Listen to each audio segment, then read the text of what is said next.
Hello and welcome back to your own channel medico Swami. आज के video में हम लोग डिस्कस करेंगे BHMS फाइनल ईयर के लिए HMM। ऑलरेडी बहुत सारी वीडियोस अपलोडेड हैं, अगर आप लोगों ने वो नहीं देखी है तो आप जा कर के देख सकते हैं। इस वीडियो में मेरा यही उद्देश्य होता है कि आप लोग स्टार्टिंग तो कर देते हैं HMM पढ़ने की या कोई भी सब्जेक्ट पढ़ने की, लेकिन आप उसको ख़त्म नहीं कर पाते हैं। तो मैं पीछे से आगे की तरफ मेडिसिन पढ़ाते जा रही हूँ, जो आपका सिलेबस है उस अकॉर्डिंग। तो अगर आप चाहें तो बुक और पेन लेकर के बैठ सकते हैं और लिख सकते हैं।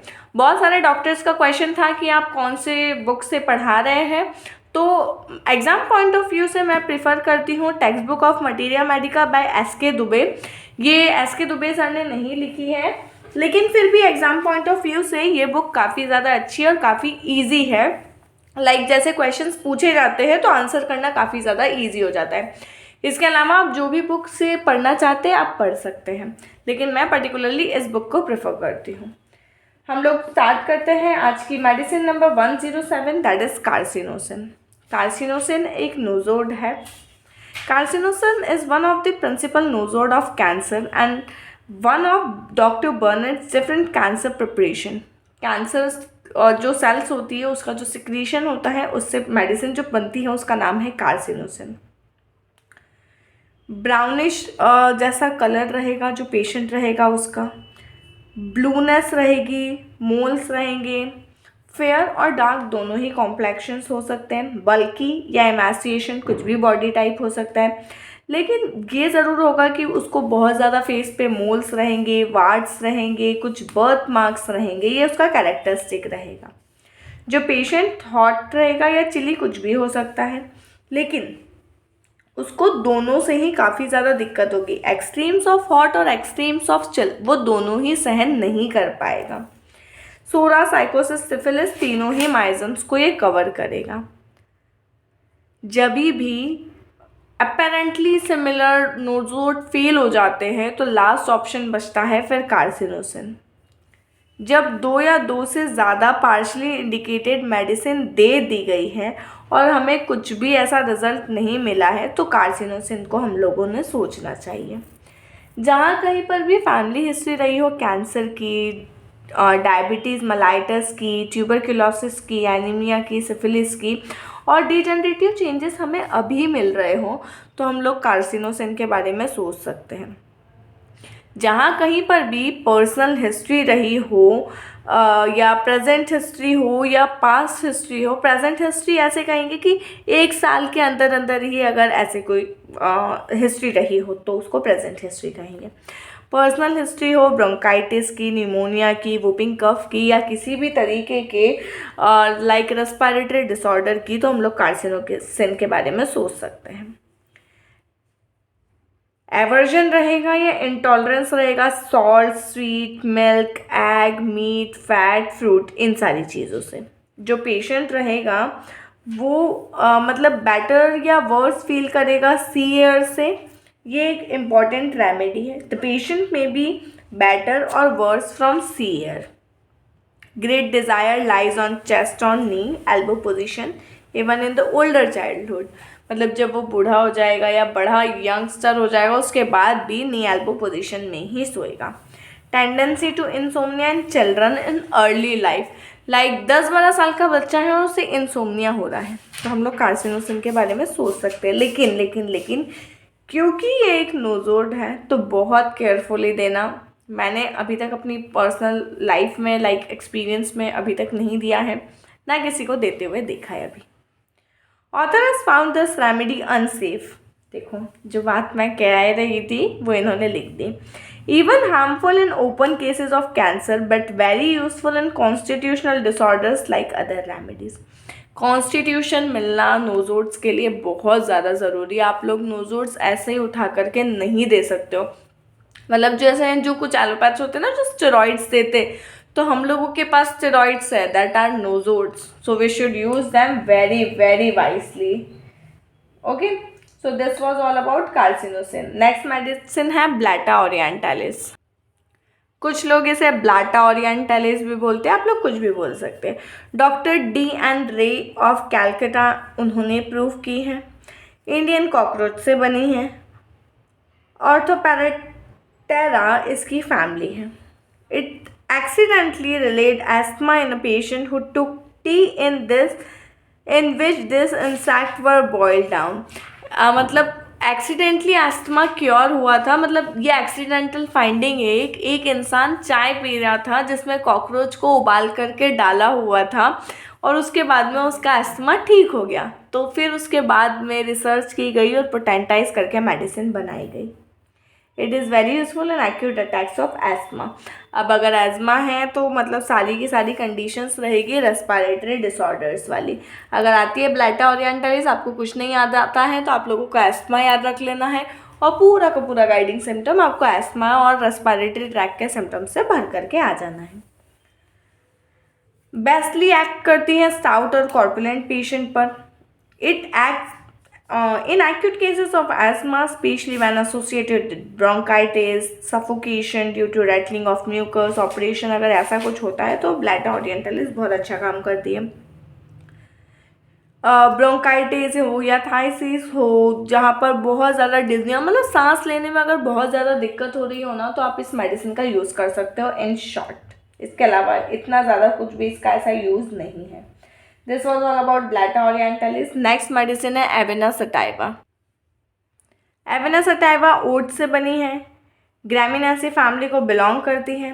Alcoholism, bad effects of morphine, debility, neurasthenia. It has selective action on brain and nervous system. Brain और नर्वस सिस्टम पर बहुत ज़्यादा अच्छे से काम करती है। एवेना को बहुत ज़्यादा मतलब लाइक 5 to 15 ड्रॉप्स टिंचर के हॉट वाटर में डाल करके नर्वस एग्जॉशन या सेक्सुअल डेबिलिटी में दिया जाता है। अगर मॉर्फिन की किसी को हैबिट हो, बहुत लंबे समय से ले रहा हो, तो भी एविना सटाइवा का टिंचर को ऐसे दे सकते हैं। Again I have not use and have not seen. There is inability to keep mind on any subject. जैसे कॉफिया में होता है ना कि एक जगह पर वो कंसंट्रेट नहीं कर पाता, वैसे ही इसमें भी होता है। Specially when due to masturbation और सेक्शुअल इरेगुलरिटीज। या तो सेक्स बहुत ज़्यादा हो गया है या तो बहुत समय से उसे करना है लेकिन हो नहीं पा रहा है। Author has found very useful especially in old age and when given with hot milk. अगर हॉट मिल्क के साथ और ओल्ड एज में दिया जाएगा तो ये मेडिसिन बहुत अच्छे से काम करती है। अब जैसे केसेस देखे जाएंगे स्लीपलेसनेस के, तो एविना सटाइवा को बहुत सारी अलग अलग मेडिसिन के साथ कंपेयर किया जा सकता है। जैसे coca can find no rest anywhere but sleepy. Coca को नींद तो आती है लेकिन उसको कहीं पर भी आराम नहीं लगता है। क्यों? क्योंकि उसको डिज़निया हो रहा होता है, सफोकेशन हो रहा होता है, इस वजह से। Coffea wakeful on constant move, sleeps till 3 a.m. after which only dozing sleepless on account of mental activity. Coffea में जैसे कॉफ़ी पीने के बाद नींद उड़ जाती है ना, तो कॉफिया मेडिसिन उसी से बनी हुई है। तो वही मेन सिम्टम होता है कि मेंटल एक्साइटमेंट इतनी ज़्यादा होती है जिसकी वजह से नींद आती ही नहीं है। कैलीफॉस में भी स्लीपलेसनेस है with want of nerve power due to overwork. या तो बहुत ज़्यादा एक्साइटमेंट है या तो बहुत ज़्यादा टेंशन है। जब आपको बहुत ज़्यादा एक्साइटमेंट और बहुत ज़्यादा टेंशन होता है ना, तभी भी नींद नहीं आती है, तब आप कैलीफॉस खा सकते हो, बहुत अच्छा काम करती है। पैसीफ्लोरा, स्लीपलेसनेस अगर होती है एस्मा में या हाइपरटेंसिव पेशेंट में तो आप लोग पैसीफ्लोरा दे सकते हो, लेकिन अगेन बहुत ज़्यादा सोच समझ करके देना। तो ये थी हमारी एविना sativa. Let's move to our next medicine, that is Artemisia vulgaris. Artemisia vulgaris मगवॉट से बनी है, कंपोजिटाई फैमिली को बिलोंग करती है। तो कंपोजिटाई फैमिली की हम लोगों ने और भी बहुत सारी मेडिसिन पढ़ी है। अगर आपको आर्टेमेसिया नहीं याद आती है तो आप उसके पूरे के पूरे सिम्टम्स लिख सकते हैं। ये मेनली सीएनएस पर एक्ट करती है और मेनली कन्वल्जिव डिसीजेस पर, जैसे हुआ इपिलेप्सी हुआ और ऐसी जो भी डिसीजेस होती है ना, कन्वर्जन्स हुआ, कोरिया हुआ, उसमें बहुत अच्छा काम करती है। इपिलेप्सी जब हो या तो किसी डर के बाद या तो किसी ग्रीफ के बाद, जैसे किसी अपने को खो देने के बाद अगर किसी को इपिलेप्टिक अटैक्स आ रहे हैं तो हम लोग इस मेडिसिन के बारे में सोच सकते हैं। अटैक्स बहुत ज़्यादा रिपीटेडली आते हैं और एक लॉन्ग इंटरवल रहता है। जैसे एक ही बार में 2-3 अटैक्स आ गए फिर 1-2 दिन तक नहीं आए, ऐसा होता है। या एक ही दिन में 2-3 बार ऐसा हो गया, epilepsy without aura, attack accompanied or followed by profuse offensive sweat with by seminal ejaculation। या तो बहुत ज़्यादा स्वेटिंग होगी और मेल है तो seminal ejaculation तक हो सकता है। फीवर में प्रोफ्यूज स्वेट रहेगा, उसमें एक गार्लिक लाइक ऑर्डर रहेगी, जो उसका स्वेट रहेगा ड्यूरिंग फीवर ओनली, उसमें एक गार्लिक जैसा ऑर्डर रहेगा पसीने का। तो that's was all about Artemisia. ये एग्जाम में क्वेश्चन इस पर नहीं आता है।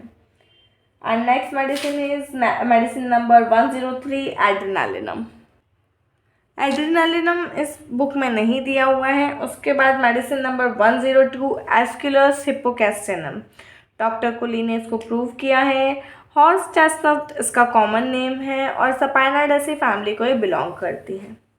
एस्कुलस पाइल्स के केसेस में या डिफ़िकल्ट मोशन के केसेस में या मोशन के बाद पेन होता है, उस केस में बहुत बहुत अच्छे रिजल्ट्स है। लाइक जितनी भी आप लोग अगर प्रैक्टिस करते हो अगर होम्योपैथी, तो अगर आपने कभी कोई मेडिसिन दी होगी पाइल्स के लिए, अगर उसमें आराम नहीं मिला होगा तो आप लोग बिना सोचे समझे एस्कुलस 200 के 4 से 5 डोज दे सकते हो। You will definitely get the results. बहुत अच्छी मेडिसिन है, लेकिन हर किसी पर भी ट्राई नहीं करना है। पहले कॉन्स्टिट्यूशन देखना है, मैच कर रहा है नहीं कर रहा है, या क्या कंडीशन से। हो सकता है कि नॉर्मल मेडिसिन से जैसे आर्सेनिक हो गया, सल्फर हो गया, इससे ही ठीक हो जाए, हमें एस्कुलर तक जाने की ज़रूरत ही ना पड़े, क्योंकि ये एक कंप्लीट रेमेडी नहीं है। क्या कहूँ मैं, ये स्पेसिफिकली थेरापेटिकली एक्ट करती है, तो हम लोग वहाँ यूज़ कर सकते हैं जहाँ स्पेशली सिलेक्टेड मेडिसिन फेल हो चुकी है। Okay, this central point of action is the liver and the portal system. Portal system पर एक्ट करती है, इसीलिए पाइल्स के केस में ये बहुत अच्छा काम करती है। And 9 out of every 10 of its symptoms are due to this action only. It is one of our great hemorrhoidal remedies, जो मैंने कहा वो लिखा हुआ है। सीवियर डल बैकएक इन लंबोसैक्रल आर्टिकुलेशन। अगर बैकएक बहुत ज़्यादा हो रहा हो नीचे वाले हिस्से में तो आप लोग इसको दे सकते हो, जो स्मॉल ऑफ बैक हम लोग कहते हैं। सेंसेशन ऑफ फुलनेस रहता है बहुत सारे पार्ट्स में, जैसे हार्ट में, लंग में, स्टमक में। पाइल्स जो रहते हैं वो पर्पल रहते हैं, पेनफुल रहते हैं, बर्निंग, ब्लीडिंग कभी नहीं होती है। Stool followed by fullness of rectum, और बहुत ज़्यादा पेन होता है एनस में घंटों तक। लाइक सुबह अगर 8 बजे भी फ्रेश होने गए तो वो दर्द बना रहेगा शाम में 5-6 बजे तक, इतना ज़्यादा दर्द होता है। Frequent inclination to swallow, thin watery burning coryza रहता है। Back gives out during pregnancy, prolapsus and leucorrhoea के टाइम पर, प्रेगनेंसी के टाइम पर अगर बैक एक बहुत ज़्यादा हो रहा है तो हम लोग एस्कुलस के बारे में सोच सकते हैं। तो बस एस्कुलस में इतना ही याद रखना है, बहुत ज़्यादा अंदर डीप में नहीं जाना है। So this was all about the remedies we have discussed today. आप लोग बाकी वीडियोस भी देखते रहिए, स्ट्रैटेजी वीडियो भी आ गया, और बहुत सारे लोगों को ये मतलब क्या कहूँ कन्फ्यूजन है कि ये वाली जो मार्च में एग्ज़ाम होने वाली वो हमारी है या नहीं है। तो ये एग्ज़ाम के लिए एलिजिबल सिर्फ और सिर्फ वही लोग हैं जिनका 3rd ईयर का रिज़ल्ट जो है वो दिसंबर 2022 में आ गया था। सेकेंड, जिन लोगों ने 2021 में आ गया था, और जिन लोगों ने एग्ज़ामिनेशन दी है फाइनल ईयर की अक्टूबर 2022 में और वो लोग फेल हो गए हैं, वो लोग फॉर्म भर सकते हैं।